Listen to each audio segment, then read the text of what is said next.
Hello दोस्तों, zero lab में आपका एक बार फिर से स्वागत है। कई तरह के अलग-अलग साइज़ के लिथियम आयन सेल आते हैं और इन सेलों को हम इस यूनिवर्सल चार्जर द्वारा चार्ज कर सकते हैं। अगर ये चार्जर खराब हो जाए तो इसे कैसे रिपेयर करना है, इस वीडियो में हम यही सीखेंगे। तो ये जो चार्जर है, ये चार्जर हमारे इस एलईडी टॉर्च के साथ में आया था और ये एलईडी टॉर्च अभी खराब हो गई थी, तो मैंने इसको कैसे रिपेयर किया जाता है के बारे में वीडियो अपलोड किया है। वीडियो का लिंक आपको डिस्क्रिप्शन में मिल जाएगा।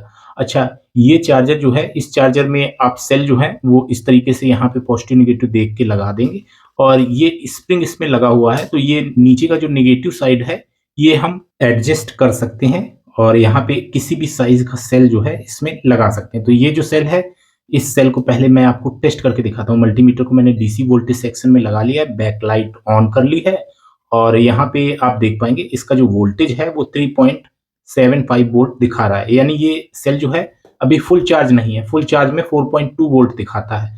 तो इसको मैं चार्जर के साथ कनेक्ट करके पहले आपको दिखाऊंगा।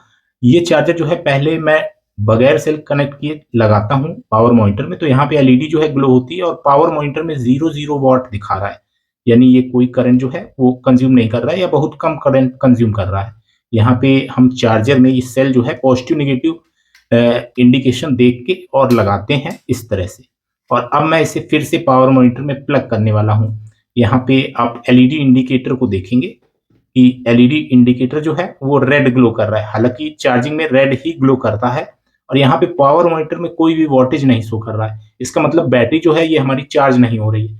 अच्छा, इसको जब पावर मॉनिटर में हम लगाते हैं, अगर ये सही होता तो लगभग 3 वाट के करीब पावर कंज्यूम करता। तो चलिए इसे खोलते हैं। यहाँ पे ऊपर साइड एक स्क्रू लगा है, इसे हम सबसे पहले खोलते हैं और इस तरह से मैंने ये स्क्रू जो है इसे खोल दिया है। अब हम इस चार्जर को खोलने की कोशिश करते हैं। यहाँ पे आप देख पाएंगे, लेकिन अभी ये खुल नहीं रहा है। तो यहाँ पे जो ये लेबल लगा है इसके नीचे स्क्रू लगे हो सकते हैं। चलिए हम इस लेबल को निकालते हैं। यहाँ पे आप देख पाएंगे इसके नीचे 2 स्क्रू और लगे हैं, तो इन स्क्रू को भी हमें खोलना होगा। तो मैं इन स्क्रू को भी खोल देता हूं, जिसके बाद हम इस चार्जर को खोल के और इसके अंदर का सर्किट जो है उसे देख पाएंगे और उसमें क्या प्रॉब्लम है उसे अभी हम सॉल्व करेंगे। तो यहाँ पे आप देख पा रहे हैं इसमें इस तरह का ये जो प्लग पोर्ट है ये लगा हुआ है और इन पत्तियों के साथ ये कनेक्ट होता है, जिससे कि एसी मेश जो है वो हमारे इस सर्किट बोर्ड में जाता है। यहाँ पे हम इसे निकालने का प्रयास करते हैं, लेकिन अभी यहाँ पे वायर जो है ये जोड़ा है, इससे हमें पहले डिसोल्ड करना होगा, जिसके बाद हम इस सर्किट बोर्ड को निकाल पाएंगे। तो यहाँ पे इस तरीके से हम इस वायर को जो है निकाल देते हैं और इसके बाद अब हम सर्किट को बाहर कर पाएंगे। यहाँ पे आप देख पाएंगे ये जो वायर है ये निगेटिव टर्मिनल जो कि एडजस्टेबल है उसके साथ में जुड़ा हुआ था। ये पॉजिटिव टर्मिनल है और ये निगेटिव टर्मिनल है। तो यहीं पे हमारा सेल जो है कनेक्ट होता है। यहाँ पे सबसे पहले हमें मैनुअली सर्किट बोर्ड जो है उसे देखना होता है। इस साइड पे कुछ इलेक्ट्रॉनिक कंपोनेंट्स लगे हैं, जिनमें एक इंडक्टर ट्रांसफार्मर भी लगा है और इस साइड पे एसएमडी कंपोनेंट जो है वो भी लगे हैं। तो पीसीबी में दोनों साइड जो है कंपोनेंट लगे हैं और इन कंपोनेंट्स को हमें मैनुअली देखना होता है। सबसे पहले मैं आपको एसएमडी कंपोनेंट कैमरे को जूम करके दिखा रहा हूँ। यहाँ पे काफी सारी एसएमडी रेजिस्टेंस और एसएमडी कैपेसिटर जो है लगे हुए हैं और यहाँ पे आप देखेंगे एसी ये पॉइंट्स हैं जहाँ पे एसी लिखा है, यहाँ से एसी मेंस इनपुट होता है इस सर्किट बोर्ड में। और यहाँ पे इसके अपोजिट साइड में देखेंगे आप कि इसमें एक इंडक्टर ट्रांसफार्मर लगा है। यहाँ पे एक पावर ट्रांजिस्टर जो कि लो पावर ट्रांजिस्टर है एनपीएन 13001 लगा हुआ है और साथ ही आप इसमें देखेंगे कि यहाँ पे जेनर डायोड लगे हुए हैं कुछ, यहाँ पे इस साइड पे 2 और ये कैपेसिटर हैं, पीएफ कैपेसिटर। इसके अलावा इसमें जो आप देख पाएंगे इलेक्ट्रोलाइट कैपेसिटर और यहाँ पे एक ट्रांजिस्टर और लगा हुआ है जो कि S8050 है और ये भी एनपीएन ट्रांजिस्टर है और ये खराब हमें दिख रहा है। इसकी एक लेग जो है वो बिल्कुल ही अलग है। तो यहाँ पे इस साइड भी एक ट्रांजिस्टर नुमा हमें दिख रहा है कंपोनेंट, लेकिन ये ट्रांजिस्टर नहीं है, ये TL431 adjustable precision shunt voltage regulator है। तो इस तरह से इसमें काफी सारे कंपोनेंट लगे हैं, जिनमें एक कंपोनेंट जो है वो खराब है। ये कंपोनेंट इस पे मेंशन है S8050, तो इसे हम निकाल के और रिप्लेस करेंगे। इसके बाद हम टेस्टिंग करेंगे, फिर अगर फॉल्ट रिपेयर नहीं होती तो आगे देखेंगे। तो यहाँ पे सोल्डिंग आयरन की मदद से हम इसकी लेग जो है उन्हें डिसोल्ड करते हैं और इससे सर्किट बोर्ड से निकाल लेते हैं। यहाँ पे आप देख पाएंगे इस तरीके से हम इसे सर्किट बोर्ड से निकाल लेते हैं और इसकी एक लेग तो बिल्कुल ही अलग हो गई है। और ये जो ट्रांजिस्टर है ये एनपीएन ट्रांजिस्टर है और 700 मिली एम्प करंट जो है ये मैक्स कलेक्टर करंट है इसका। तो यहाँ पे इसके इक्विवेलेंट जो ट्रांजिस्टर हैं उनको मैं वीडियो के डिस्क्रिप्शन में मेंशन कर दूंगा। अगर ये आपको नहीं मिलता है तो आप जो है दूसरा ट्रांजिस्टर भी लगा सकते हैं जो इक्विवेलेंट होगा। यहाँ पे बीसी 547 जो है वो नहीं लगेगा, इस चीज का आपको विशेष ध्यान देना है। चलिए मैं यहाँ पे आपको दिखाता हूँ कि ये एक पुराना सर्किट बोर्ड था जिसमें यही ट्रांजिस्टर S8050 हमें मिल गया है और इसे हम रिप्लेस करने वाले हैं। यहाँ पे मैं आपको दिखा देता हूँ कि इसमें आप देख पाएंगे S8050 लिखा हुआ है और ये एक एनपीएन ट्रांजिस्टर है और ये जो है लो वोल्टेज हाई करंट का स्मॉल सिग्नल एनपीएन ट्रांजिस्टर होता है। चलिए इसे हम पीसीबी में माउंट करते हैं। इस तरीके से आप देख पाएंगे यहाँ पे होल्स हैं, वहां पे हम इसकी लेग जो है उन्हें इंसर्ट कर देते हैं और इसके बाद हम सोल्डिंग आयरन की मदद से इसकी लेग को सोल्डिंग कर देंगे।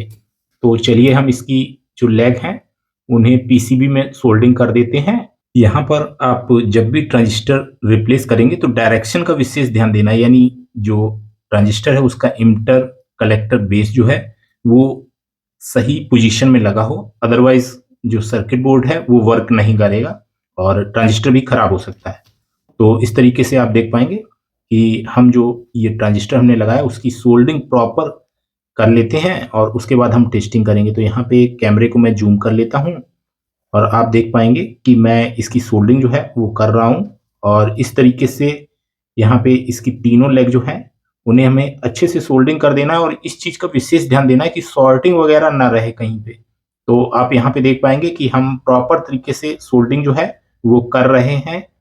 अच्छा, आपने यहाँ पे एक और चीज गौर की है कि इस सर्किट बोर्ड में कहीं भी TP4056 का उपयोग नहीं किया गया है। तो ये सिंपल सा सर्किट है और इस तरीके के जो चार्जर होते हैं इनसे बिल्कुल डिस्चार्ज हो चुकी हुई बैटरी भी चार्ज हो जाती है। इस तरह के चार्जर जो है वो एलईडी टॉर्च जो आती हैं उनके साथ में मिलते हैं।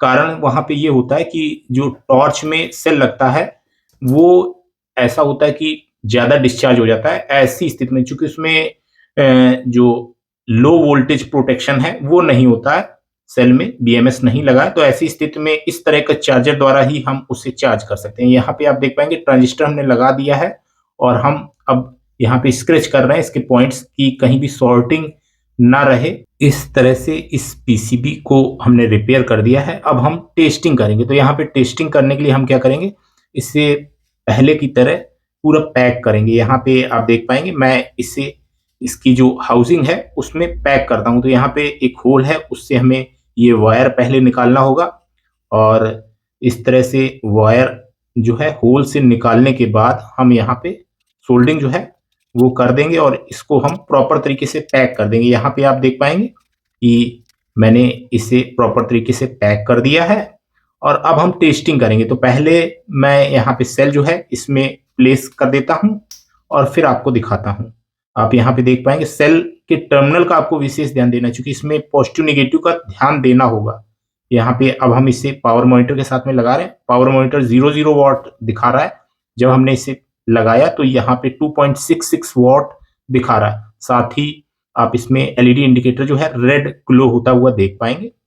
अच्छा, अगर हम इससे सेल निकाल दें तो ऐसी स्थिति में ये ग्रीन ग्लो होने लगता है, यानी जब हमारा सेल फुल चार्ज हो जाएगा तो ये ग्रीन ग्लो होगा। चलिए अब हम ये छोटे साइज का जो लिथियम आयन सेल है इससे लगा के देखते हैं। तो यहाँ पे आप देखेंगे इससे हमने लगाया तो ग्रीन इंडिकेटर जो है वो हल्का डिम हो गया और हल्के से वो रेड में परिवर्तित हो गया। इसका मतलब ये सेल जो है काफी ज्यादा डिस्चार्ज था और ये भी चार्ज होने लगा। यहाँ पे आप वोल्टेज जो है पावर मॉनिटर में देख पाएंगे 2.29 वॉट दिखा रहा है।